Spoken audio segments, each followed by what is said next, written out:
Medio Oriente afronta otro escenario de tensión después de que Arabia Saudita ordenara la ejecución de un importante referente chiita.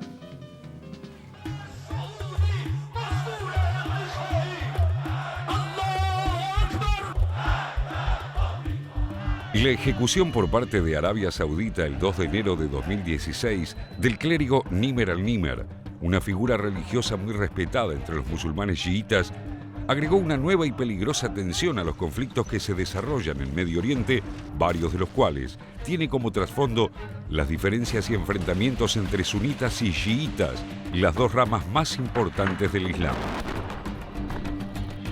Nimer al-Nimer fue ejecutado junto a otros 46 prisioneros, acusado de promover la injerencia extranjera en el reino, desobedecer a sus gobernantes y tomar las armas contra las fuerzas de seguridad.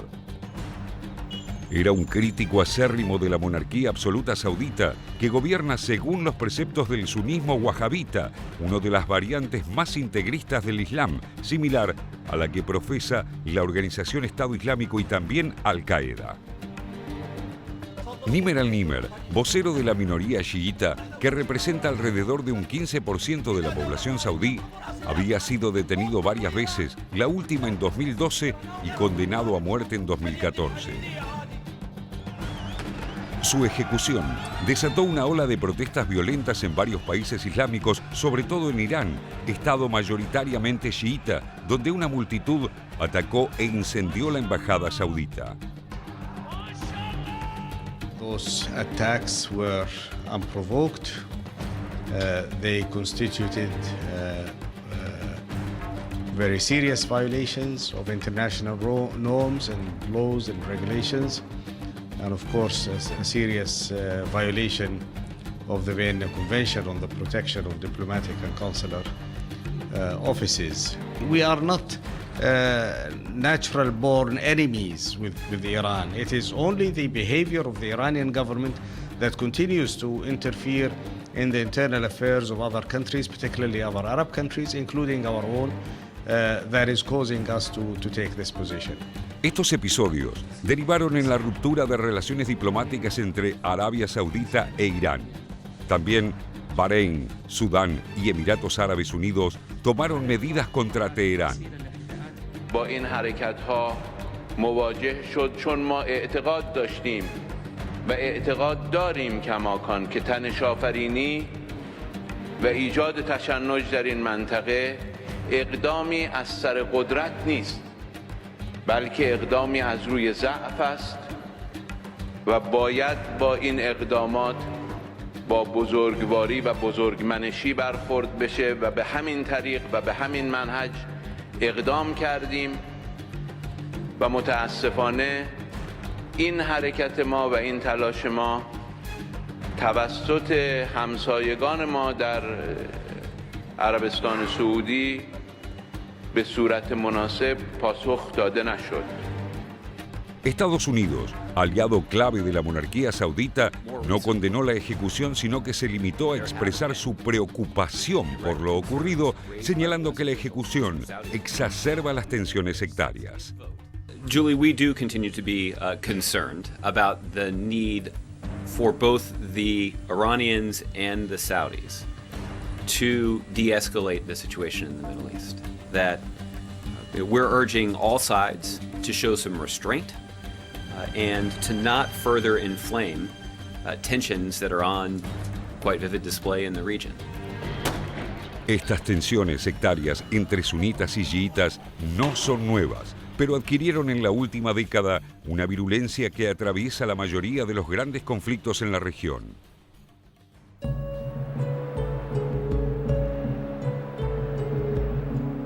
La división entre ambas ramas del Islam tiene 1400 años, pero durante siglos convivieron sin enfrentamientos.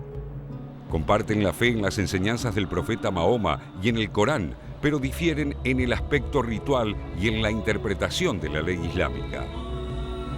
Alrededor de un 85% de los 1.600 millones de musulmanes en todo el mundo son sunitas y un 15% pertenece a la variante chiita.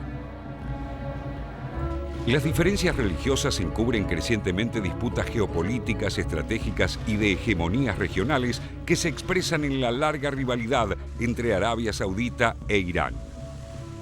Ambas naciones se disputan el liderazgo del Islam, pero también chocan con respecto a la relación con Occidente y compiten en el mercado petrolero. Las tensiones se incrementaron a partir de 1979 con el triunfo de la Revolución Islámica en Irán y su enfrentamiento con los Estados Unidos, aliados de los sauditas desde fines de la Segunda Guerra Mundial.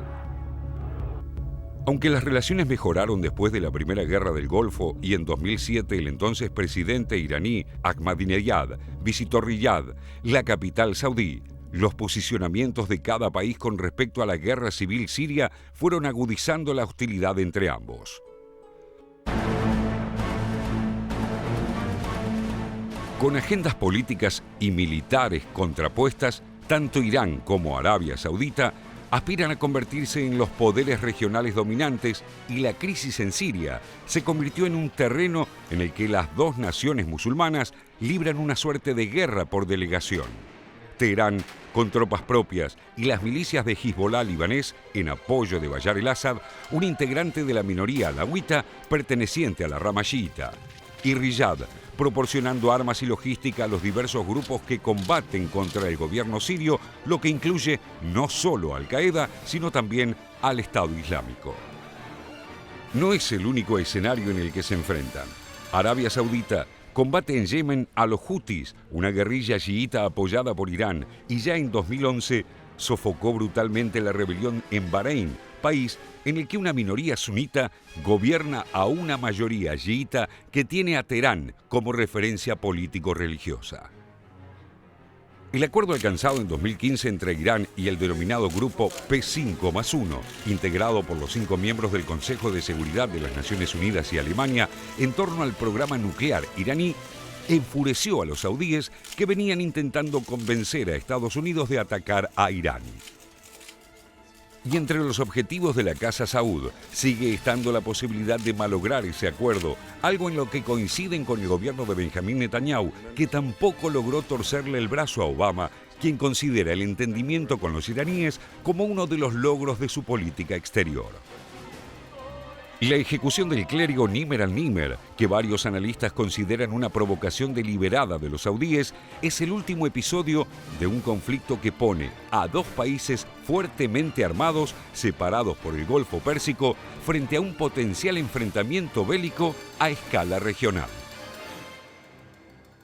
¿Cómo transitar la conflictividad entre estos dos países, Arabia Saudita e Irán? No solo porque tienen diferencias religiosas y cada uno se siente el líder de cada una de esas versiones, de los sunitas, de los chiitas. Es decir, que buscan allí un fuerte liderazgo, ser los únicos. Hasta ahora no se puede, pero además tienen diferencias geopolíticas, porque hay fuerzas armadas muy importantes que tratan de influenciar en la zona y las posiciones que cada país ha adoptado, por ejemplo, sobre Irak o sobre Yemen, como estábamos recorriendo. Y el tema, claro, ya es la economía, pero también es la política del petróleo. ¿Cómo entonces transitar esa conflictividad para ellos y la región, Pedro? Sí, esa es la pregunta que además se remite el informe. Si uno hace un resumen del informe, yo diría 10 puntos. Primero, teología. Segundo, la historia. Tercera, árabes y persas. Cuarto, la revolución de 1979. Quinto, tema del petróleo, fundamental. Estamos hablando de dos potencias petroleras. Sexto, el control del Golfo Pérsico. Justamente los dos países comparten el mismo Golfo, por eso también algunos lo llaman Golfo Arábigo-Pérsico. 7, algo no se mencionó tanto, pero la guerra de Irak-Irán en 1980, porque Irak invade Irán con apoyo de Arabia Saudita, algo que los iraníes nunca perdonaron. La actualidad sería el punto 8, Yemen, Bahrein, Irak, se mencionaba en el informe. El tema de Al-Qaeda, fundamental, los saudíes apoyando a Al-Qaeda y a los talibán, enemigos irreconciliables de los iraníes y Estados Unidos. Están parados en dos veredas diferentes. O sea, son muchos puntos y tienen que convivir. Como diría Pepe Mujica, aunque no es de ese barrio, estamos en el mismo barrio y tenemos que convivir. Ahora, ¿será casualidad o no, te pregunto, Pedro, por ahí no tiene respuesta a esta pregunta, que esto sucede justo el día en que Irán cumple con parte del pacto que firmó, como cuenta bien el informe, parte del acuerdo que habían firmado con las grandes potencias, con el Consejo de Seguridad más Alemania, y ese día, o el día anterior, habían cedido casi 11.000 kilos de uranio enriquecido al 20%, que no es un uranio enriquecido como para la bomba atómica, sino como para energía eléctrica, pero bueno, puede llegar a ser más enriquecido y ahí sí ser conflictivo. Cumple con parte del acuerdo, que es enviar esta cantidad de uranio enriquecido a Rusia, quedándose con una cantidad muy mínima y cumpliendo prácticamente con la totalidad del pacto. ¿Por qué? Porque una vez cumplido el pacto, las sanciones económicas que pesaban contra Irán debían levantarse. Ahora, la pregunta que me hago, con este escenario en el que Estados Unidos no dijo nada, decapitaron a 47 personas disidentes y Estados Unidos no se quejó. ¿Esto puede influir en que las sanciones continúen o en seguir, digamos, de alguna manera rodeando a Irán? La verdad no tengo la respuesta, No, y es más, difícil. le tiraría una pregunta a Raúl respecto al tema del petróleo. ¿Es casualidad que esto se dé en un momento que el petróleo está muy bajo? Porque en una entrevista al príncipe Mohammed bin Salman de Arabia Saudita, que también es el ministro de Defensa, dijo que una guerra entre ambos países sería catastrófica, lo dijo esta semana. Y ellos ya han tenido enfrentamientos en el pasado con el tema del petróleo. Por lo tanto, es más, en su momento Irán con Libia también. Siempre me pregunto, ¿cuánto influye el lugar que está el petróleo? ¿Ves? Evado la pregunta y se la tiro a él de otra manera. No, yo sé que la pregunta no tenía de alguna manera respuesta, pero me parece interesante. Me niego la como posibilidad de para responderla. ¿te das ¿Viste? cuenta? Encima. No. Digo, pues no, porque en el tablero que vos planteabas, Pedro, de los distintos interrogantes que se plantean con este tema, el tema del petróleo aparece directamente, estrechamente vinculado a la relación que cada uno de estos países tiene con Estados Unidos. Porque si bien el petróleo es un factor dominante en este barrio complicado, usando otra vez la terminología del Pepe Mujica, lo que complica más la situación es que el control del mercado petrolero no lo tienen los países que viven en esta región. Es decir, tienen el petróleo, pero no el control del negocio petrolero. Y en lo que está pasando hoy en el mercado mundial se sospecha que mucho tiene que ver Estados Unidos en esta baja del petróleo. Esta baja del petróleo no afecta igual a todos los países exportadores o productores, porque tienen diferentes espaldas y diferente tipo de acuerdos. Parecería ser que Irán aparece muchísimo más afectado por la caída del petróleo que Arabia Saudita, que más bien parecería que Arabia Saudita va acompañando la baja del petróleo que se está produciendo y sin demasiado interés en por lo menos inmediatamente dar algún tipo de respuesta. Esto uno diría inclusive que ha partido a la OPEP el tema de la baja del petróleo y la falta de respuesta. Y por otro lado, en el tema nuclear, evidentemente hay un interés de Arabia Saudita, al igual que de Israel, de hacer fracasar ese acuerdo nuclear, con lo cual yo creo que sí también tiene que ver, por lo menos en la intención, las acciones políticas que se toman, esta provocación hacia Irán para tratar de mover ese escenario de acuerdo que se dio a disgusto de Arabia Saudita y de la propia Israel, ¿no? Incluso con anuencia de Estados Unidos, porque yo no me puedo imaginar que, por ejemplo, Irán decapite 47 disidentes políticos y no pasará nada. Digamos, al día siguiente eso es un escándalo mundial, mientras que lo hizo Arabia Saudita y bueno, el socio privilegiado de Estados Unidos y no pasa nada, ¿no? El tema lo vamos a seguir y además fines de febrero y elecciones parlamentarias en Irán, así que seguramente las miraremos con atención. Exactamente. Es difícil transitar esto, porque los argumentos son desobedecer a los gobernantes, ¿no? Y se le pide a gente que cree en la revolución como método para modificar cierta realidad que eso no lo haga, y eso es imposible. Porque además, como comentábamos, hay una cuestión de ideologías de estos dos países, unos más conservadores y otros más revolucionarios, ¿no? En la práctica de modificar realidades. Por supuesto que el petróleo es allí que unifica intereses y lo que hace es generar enemigos. Claro está, sin lugar a dudas. Nueva pausa en Misiones Internacional. Por supuesto que sí. Tenemos incógnita, Félix. Sí, incógnita y mensaje. Rosario, Juan Carlos de Parque Chacabuco se comunicó con nosotros. No acertaron la incógnita. Dicen que nos ven todos los sábados junto a su compañero de trabajo. No aciertan la incógnita y le piden a Marco que por favor no sea tan duro con ellos y que les permita arreglarlo de las vacaciones. No sé a qué se referirá. Nos aprovechan. Más ayudas para la incógnita, ahora ya le digo. Mire, Axel de San Martín dice: en la Constitución de Venezuela, pregunta, ¿existe el veto? Sí, yo creo que sí, el veto presidencial. Suponemos. No lo sé. hay que leer la Constitución. Claudio de Saavedra dice, siempre suma el material que presentan. Cristina de Almagro, saludos a todos. Sergio de Rosario, ¿quién domina la economía mundial, Oriente o Occidente? Qué pregunta retórica. Susana de Palermo, me gusta verlos en el aire. ¿Cómo? ¿Respondemos o hacemos un informe con eso? Y estaría bueno hacer un informe, ¿no? Emilce de Flores, muy bien, dice muy bueno el programa. Y Norma de Tucumán, que hay interferencia. Y Javier de Córdoba, el único que acertó con la incógnita hasta ahora, mire usted. Así que parece que necesitamos más datos. Y por eso vamos a presentarle un nuevo dato de la incógnita de hoy con nuestro personaje que inició sus estudios de matemática en el Politécnico de Lyon, pero al mismo tiempo comenzó a tomar clases de armonía en el Conservatorio de París. ¿Quién es nuestro personaje de hoy? 0800 444 1777 4535 0709. Luego de la pausa, vamos con el siguiente informe que le presentamos ahora.